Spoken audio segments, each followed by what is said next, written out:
الحمد لله رب العالمين والصلاة والسلام على سيد المرسلين أما بعد فأعوذ بالله من الشيطان الرجيم بسم الله الرحمن الرحيم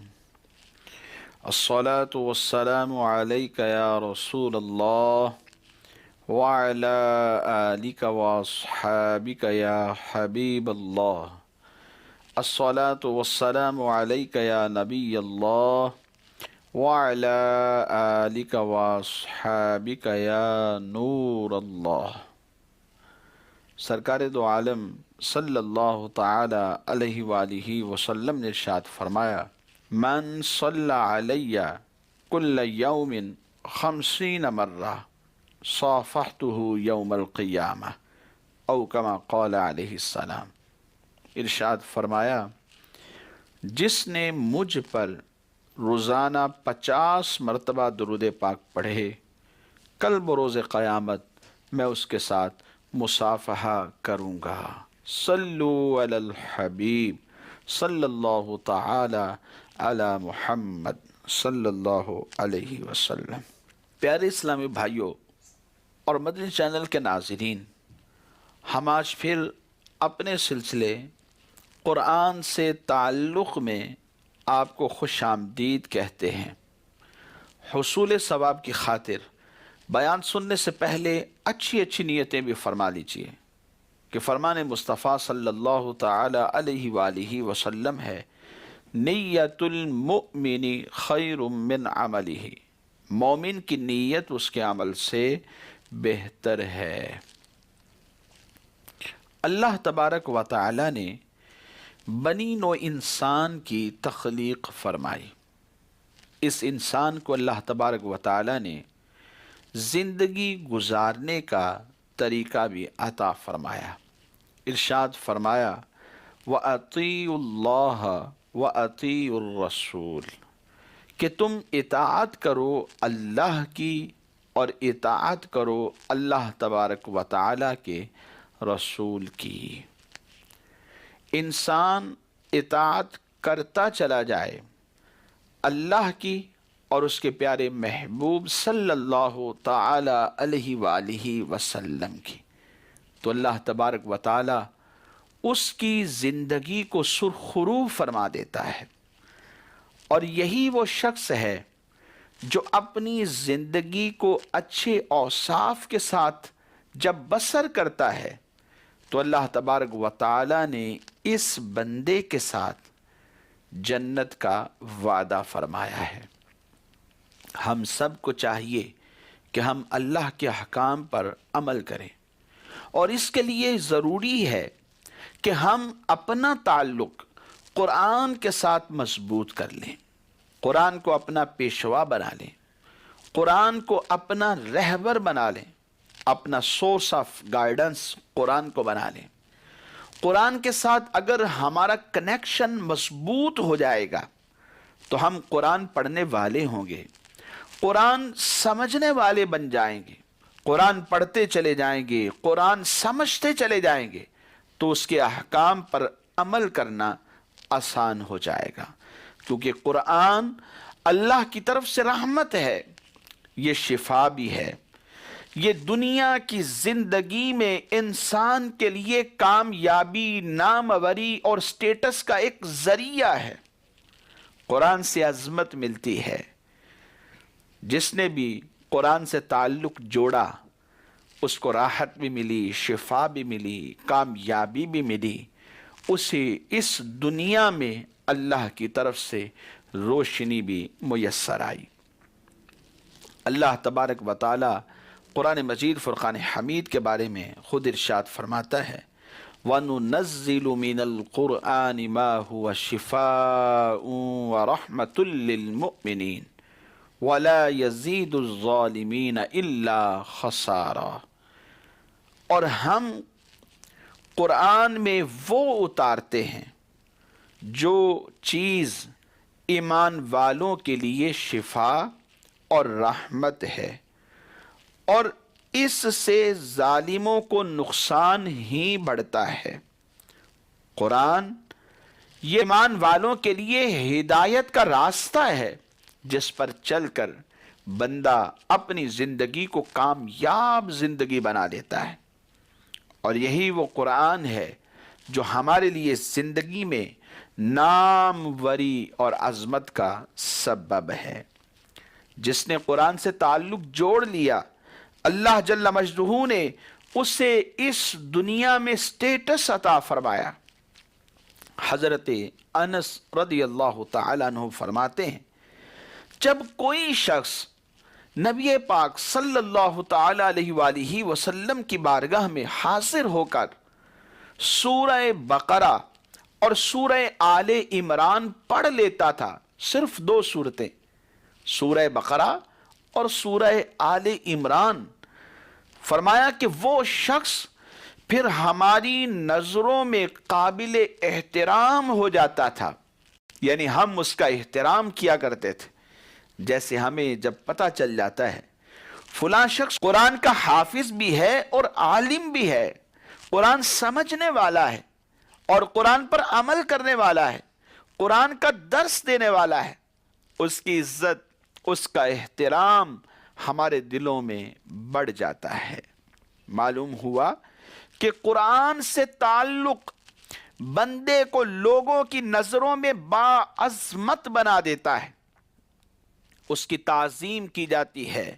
کیونکہ یہ قرآن کریم پڑھنے، پڑھانے، سننے اور سنانے والا ہے، اور قرآن کی آیات بینات کا علم رکھنے والا ہے،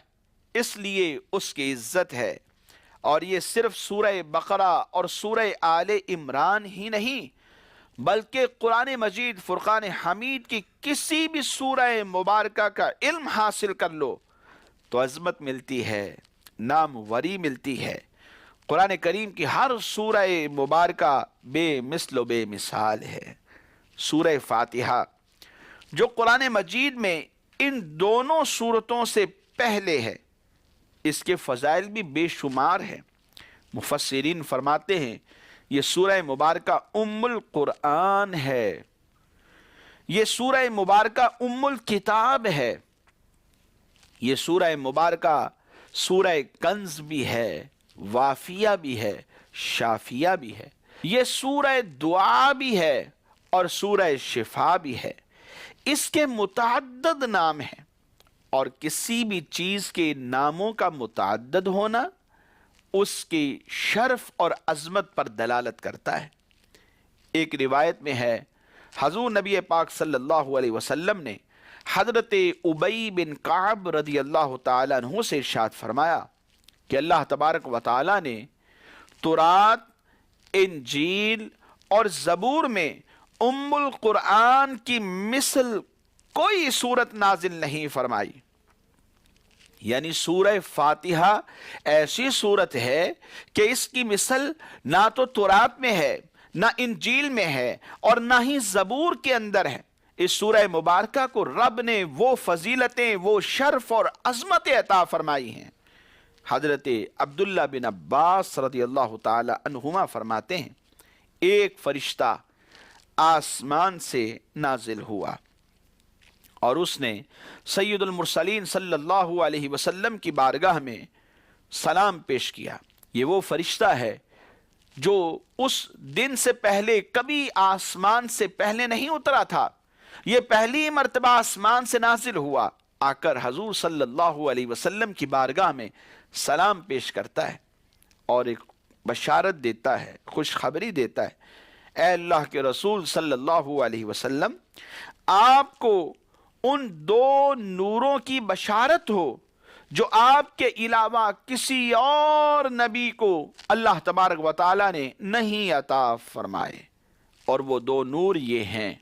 ایک سورہ فاتحہ ہے اور دوسری سورہ بقرہ کی آخری آیتیں ہیں۔ پھر قرآن مجید فرقان حمید کے ہر حرف پر 10 نیکیاں ہیں۔ الف لام میم یہ ایک حرف نہیں ہے، الف ایک حرف، لام دوسرا حرف اور میم تیسرا حرف ہے۔ یوں کہہ لیجئے کہ کسی نے الف لام میم پڑھا تو اس نے 3 حرف پڑھے ہیں، گویا 30 نیکیاں اس بندے کے نامہ اعمال میں درج کر دی جاتی ہیں۔ کتنا فائدہ ہے! قرآن ثواب بھی عطا کرتا ہے، شفا بھی دیتا ہے، کامیابی بھی دیتا ہے، اور بندے کو نورانیت بھی عطا کر دیتا ہے، مگر ہم توجہ نہیں دیتے۔ کچھ لوگ تو تھے جن کو دن رات قرآن پاک پڑھ کر لذت ملتی تھی، لیکن آج ہمارا حال کچھ اور ہی ہے۔ پہلے کے لوگ تھے، قرآن سے بڑی محبت ہوتی تھی، قرآن پڑھا کرتے تھے، قرآن کا ادب بہت زیادہ کرتے تھے، ہر گھر میں قرآن پڑھا جاتا تھا۔ ان کی صبح نماز فجر سے ہوا کرتی تھی، اور ایک تعداد تھی جو نماز تہجد میں ہی بیدار ہو جایا کرتی تھی۔ نماز تہجد ادا کرتے، پھر نماز فجر پڑھتے، نماز فجر اور تہجد کے درمیان میں تلاوت قرآن ہوتی، یا پھر نماز فجر کے بعد تلاوت قرآن کیا کرتے۔ ہر گھر میں ہی تلاوت ہوتی تھی، اور وہاں جب وہ قرآن پڑھتے تھے، قرآن سنتے تھے، تو قرآن سے محبت اور بڑھ جایا کرتی تھی۔ آج ہمارا حال اس سے کچھ مختلف ہے۔ ہماری ایمان والوں کی، مسلمانوں کی ایک تعداد ہے جن کے گھر میں قرآن مجید موجود تو ہے، لیکن طاق میں رکھا ہوا ہے، اسے اپنی ہی لائبریری کی زینت بنا دیا گیا ہے،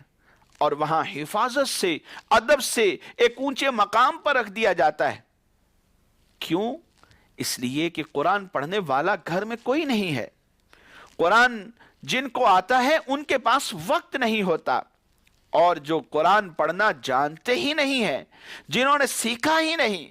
وہ قرآن کو کیا پڑھیں گے؟ بس ایک قرآن کو ادب کی جگہ پر اوپر رکھ دیا گیا ہے، اسی کے اوپر گرد پڑ رہی ہے، اور وقت گزرتا جاتا ہے، مہینے، سال، اور کئی لوگوں کی زندگیاں ختم ہو جاتی ہیں، اور ایک مقام ہے جہاں قرآن رکھا ہوا ہے، وہیں رکھا رہ جاتا ہے۔ اس لیے پیارے اسلامی بھائیوں، مدنی چینل کے ناظرین، ہمیں وقت نکالنا ہے۔ ایسا نہیں ہے کہ ہمارے پاس وقت ہے موبائل پر ایس ایم ایس دیکھنے کے لیے، ایس ایم ایس لکھنے کے لیے، ایس ایم ایس پڑھنے کے لیے، میلز دیکھنے کے لیے، میلز پڑھنے کے لیے، اور میلز آگے بھیجنے کے لیے وقت ہوتا ہے۔ ہمارے گھروں میں خواتین کو سجنے سجانے سے اور پھر دیگر ناولوں سے فرصت نہیں ہوتی۔ ہمیں قرآن کے لیے وقت دینا ہے۔ قرآن اللہ کا پاک کلام ہے، ایسی کتاب ہے جس کی مثل کوئی کتاب نازل نہیں ہوئی۔ اللہ نے اس کتاب کو شرف و عظمت والی کتاب بنایا ہے، اور شرف و عظمت والے رسول پر نازل فرمائی، اور شرف و عظمت والی امت پر نازل فرمائی۔ ہماری امت کو بہترین امت کہا گیا ہے۔ اس لیے پیارے اسلامی بھائیوں، قرآن سے محبت کرنی ہے۔ قرآن جو پڑھتے اور سنتے ہیں وہ اس بات کا اندازہ لگا سکتے ہیں، قرآن جو پڑھنے والا ہے اس کے دل پر عجیب اثرات مرتب ہوتے ہیں، پھر قرآن پڑھنے کو دل کرتا ہے، بار بار دہرائے جانے سے یہ پرانا نہیں ہوتا، اس سے انسان تھکتا نہیں، بار بار پڑھنے کو دل کرتا ہے، دل میں، روح میں، بدن میں ایک عجیب لذت اتر جاتی ہے۔ جو سنا کرتے تھے، جو پڑھا کرتے تھے، ان کی زندگیوں میں تبدیلی آیا کرتی تھی۔ حضرت عمر فاروق اعظم رضی اللہ تعالیٰ عنہ جب ایمان لائے تھے، کیا وہ واقعہ آپ کو یاد نہیں؟ نبی پاک صلی اللہ تعالیٰ علیہ وآلہ وسلم کو معاذ اللہ شہید کرنے کے ارادے سے گھر سے نکلے تھے، اور کسی نے خبر دی، اپنے بہنوئی اور بہن کی خبر لیجئے، وہ ایمان لا چکے ہیں۔ گھر پہنچے، تلاوت قرآن کی آواز سنتے ہیں، اور وہ آواز اثر کر جاتی ہے، پھر کہتے ہیں مجھے قرآن سناؤ، اور جب قرآن سنا ہے تو حضور نبی پاک صلی اللہ علیہ وسلم کی بارگاہ میں حاضر ہو جاتے ہیں، اور حاضر ہو کر ایمان لے آتے ہیں، ایمان کی دولت سے فیض یاب ہو جاتے ہیں۔ تو اس لیے ہم سب ایمان والوں کو چاہیے کہ قرآن سے اپنا تعلق مضبوط کر لیں، کیونکہ قرآن پڑھ کر شفا ملتی ہے، دوا ملتی ہے، اور ہماری دعائیں اس کی برکت سے قبول ہو جاتی ہیں۔ ذرا سوچئے کہ ہم غلطی پر ہیں یا نہیں۔ کوئی کہتا رہے کہ مجھے پیاس لگی ہے، اور پیاس تو پانی پینے سے ہی بجھتی ہے، پانی بھی موجود ہو، وہ پھر پانی نہ پیے اور یہ کہتا رہے کہ مجھے پیاس لگی ہے، تو کیا پیاس بجھ جائے گی؟ ہرگز ایسا نہیں ہوتا۔ قرآن پاس رکھا ہوا ہے اور کوئی دعائیں کرتا رہے، اللہ کی بارگاہ میں میری دعا قبول ہو جائے، میرے دل پر اللہ رب العزت کی رحمتیں نازل ہوں، اور میرے وجود میں قرآن کی لذت پیدا ہو جائے، اور قرآن پڑھے بھی نہ، یہ کیسے ہو سکتا ہے؟ قرآن پڑھیے۔ قرآن کسی عمر کا محتاج نہیں، اور کسی عمر میں بندے کو مایوس نہیں کرتا۔ جوانی میں پڑھیں، بچپن میں پڑھیں، بڑھاپے میں پڑھیں، جو پڑھنے لگ جاتے ہیں قرآن سے اپنا تعلق مضبوط کر لیتے ہیں۔ قرآن کی چاشنی، اس کی لذت، اس کی شیرینی بندے کے روح اور وجود میں اترنا شروع ہو جاتی ہے۔ ہمارے ہاں ایک المیہ ہے، جو پڑھنے لگ جاتا ہے وہ یہ سمجھنے لگ جاتا ہے کہ میں نے پتہ نہیں کون سا ایک بڑا کام کر لیا ہے، پھر اس کی ریاکاری اور دیگر بہت سے ایسے مذموم اوصاف میں مبتلا ہو جاتا ہے کہ جس سے اللہ نے منع کیا ہے۔ یاد رکھیے، شیطان ایمان والوں کا کھلا دشمن ہے۔ اللہ کی طاعت و عبادت سے بندے کو روک کر اسے گناہ میں مبتلا کرتا ہے، وہیں پر یہ شیطان بندے سے کبھی عمل کروا کر بھی اسے گناہ میں مبتلا کر دیتا ہے۔ کیسے؟ حجت الاسلام امام محمد بن محمد غزالی علیہ رحمت اللہ الوالی آپ ارشاد فرماتے ہیں کہ شیطان مختلف انداز سے انسان کو بہکانے اور اللہ تبارک و تعالی کی عبادت و فرما برداری سے روکنے کی کوشش کرتا ہے۔ شیطان کا پہلے جو انسان پر وار ہوتا ہے وہ یہ وار کرتا ہے کہ بندے کو اللہ تبارک و تعالی کی عبادت اور طاعت سے روکنے کی کوشش کرتا ہے۔ گویا نماز سے روک رہا ہے، رمضان المبارک کی دولت ملی، رمضان المبارک کے روزوں سے روک رہا ہے کہ تجھے بھوک لگ جائے گی، مختلف وساوس میں مبتلا کر رہا ہے، ہلکا سا ٹمپریچر ہو گیا ہے تم روزے کو ترک کر دو، کھانسی لگی ہے، زکام ہو گیا، روزہ ترک کر بیٹھو۔ انسان کو پہلے اللہ کی عبادت اور طاعت سے روکنے کی کوشش کرتا ہے، اور اگر اللہ کے فضل و رحمت سے وہ بندہ شیطان کے اس وار سے بچ جاتا ہے اور سوچنے لگ جاتا ہے کہ مجھے اللہ کی طاعت کی ضرورت ہے، مجھے عبادت کی ضرورت ہے، رمضان المبارک کے روزے رکھوں گا تو میں اللہ کا فرما بردار کہلاؤں گا، مجھے اللہ کی عبادت کی حاجت ہے، خود میری زندگی میں میری ذات کے لیے حاجت ہے۔ اگر اللہ جل مجدہ اپنے فضل و رحمت سے اسے شیطان کے اس وار سے بچا لیتا ہے تو پھر یہ دوسرا وار کرتا ہے۔ اس کا دوسرا وار یہ ہوتا ہے کہ بندے کو عبادت تو کرنے دیتا ہے لیکن اسے سستی اور غفلت میں مبتلا کر دیتا ہے۔ انسان کی توجہ کہیں اور ہوتی ہے اور یہ عبادت کر رہا ہوتا، غفلت کرتا ہے، کل کر لوں گا، پرسوں کر لوں گا۔ پھر اگر یہ انسان اللہ کے فضل سے سوچ لے کہ آج کا کام کل پر نہیں چھوڑنا چاہیے، کل کی عبادت کل صحیح، آج کی عبادت آج کر لیتا ہوں، اور یہ عبادت کر لیتا ہے تو گویا اس کے وار سے بچ جاتا ہے، اور سستی اور غفلت بھی نہیں مچاتا، جلدی بھی نہیں کرتا، تو پھر یہ شیطان اس پر تیسرا وار کرتا ہے، کہتا ہے ٹھیک ہے تم آج کی عبادت کل پر نہ چھوڑو، آج ہی کر لو، لیکن تم جو آج کی عبادت ہے وہ ذرا جلدی جلدی کر لو، کیونکہ تمہیں ایک دوسرا کام بھی کرنا ہے۔ اسے کام یاد دلا دیتا ہے، فلاں کسٹمر سے ملنا ہے، فلاں پارٹی سے جا کر ملاقات کرنی ہے، فلاں شخصیت کو مال دینا ہے یا فلاں سے لینا ہے، کسی سے پیسے لینے ہیں یا فلاں کو دینے ہیں، کوئی نہ کوئی کام یاد دلا دیتا ہے اور اس کی توجہ اس طرف لگاتا ہے۔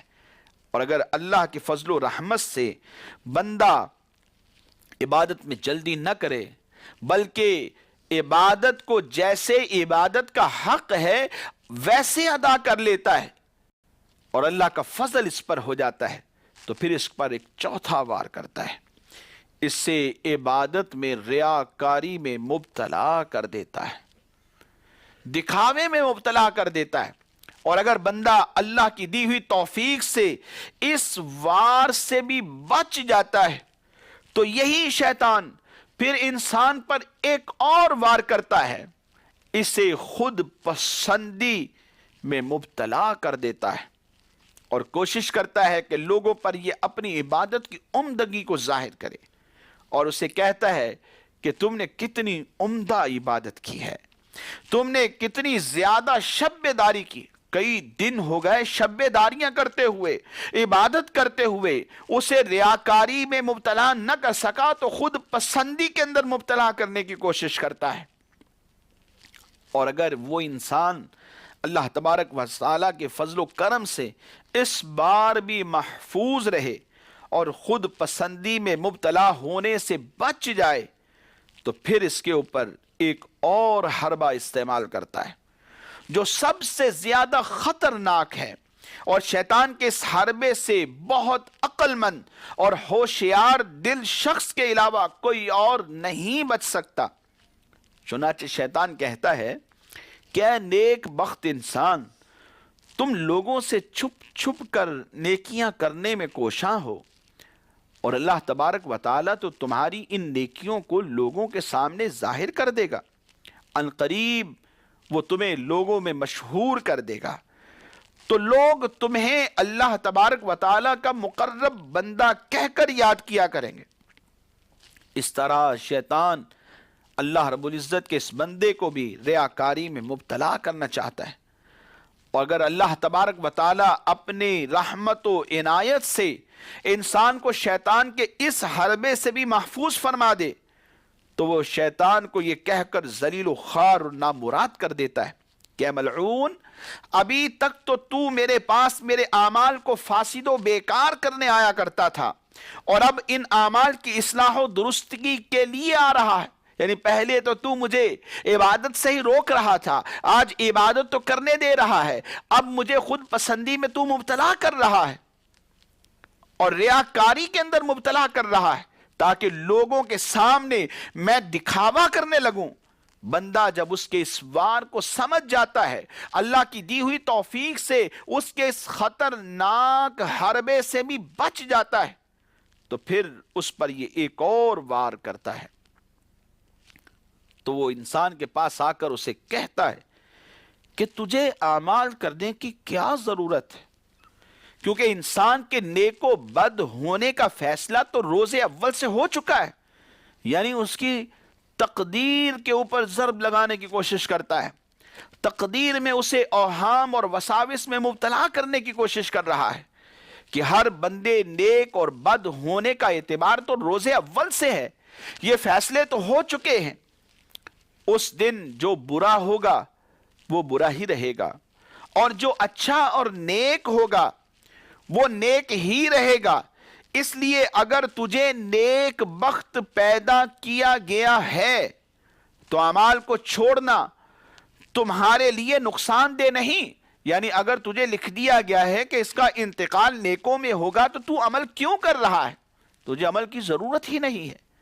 اور اگر تجھے یہ لکھ دیا گیا ہے کہ اس کا خاتمہ برا ہوگا یا یہ فساق میں گنا جائے گا، گناہ گاروں میں اس کا خاتمہ ہوگا، یہ کل گناہ گار ہونے کی وجہ سے جہنم میں جائے گا، تو کہا پھر تجھے نیک عمل کرنے کی ضرورت کیا ہے؟ اپنی ذات کو اتنی مشقت میں کیوں ڈال رہا ہے؟ اگر اللہ تبارک و تعالی اپنے فضل و کرم سے انسان کو شیطان کے اس وار سے بھی بچا لیتا ہے تو انسان شیطان مردود سے یوں مخاطب ہوتا ہے کہ میں تو اللہ تبارک و تعالیٰ کا بندہ ہوں، اور بندے کا کام یہ ہے کہ وہ اپنے آقا و مولا کے احکام بجا لائے، اور اللہ تبارک و تعالیٰ سارے جہان کا پروردگار ہے، جو چاہتا ہے کرتا ہے اور جو چاہتا ہے وہی حکم دیتا ہے۔ حجت الاسلام امام محمد بن محمد غزالی علیہ رحمۃ اللہ الوالی فرماتے ہیں، اے لوگو تم خواب غفلت سے بیدار ہو جاؤ، شیطان کے ہیلوں سے ہوشیار رہو، ہر وقت اللہ تعالیٰ سے مدد طلب کرتے رہو اور شیطان مردود سے اسی کی پناہ مانگتے رہو، کیونکہ تمام معاملات اسی کے قبضہ و قدرت میں ہے اور وہی توفیق عطا فرمانے والا ہے۔ گناہوں سے بچنے اور طاعت و عبادت کرنے کی طاقت اللہ تبارک و تعالیٰ کی توفیق سے ہی ملتی ہے۔ لہٰذا مدنی چینل کے ناظرین، قرآن سے تعلق رکھنا شیطان کے تمام حیلوں سے انسان کو محفوظ کر دیتا ہے اور بندے کی کامیابی کا ذریعہ بن جاتا ہے۔ نہ صرف اس دنیا کی کامیابی بلکہ اخروی کامیابی کا بھی ذریعہ بن جاتا ہے۔ آج سمجھ جائیے، قرآن سے اپنا کنیکشن مضبوط کر لیجئے، اللہ جل مجدہ حفاظت فرمائے گا اور شیطان لعین مردود کے تمام وار خالی چلے جائیں گے۔ اللہ تبارک و تعالی ہم سب کو عمل کی توفیق عطا فرمائے، آمین بجاہ النبی الامین۔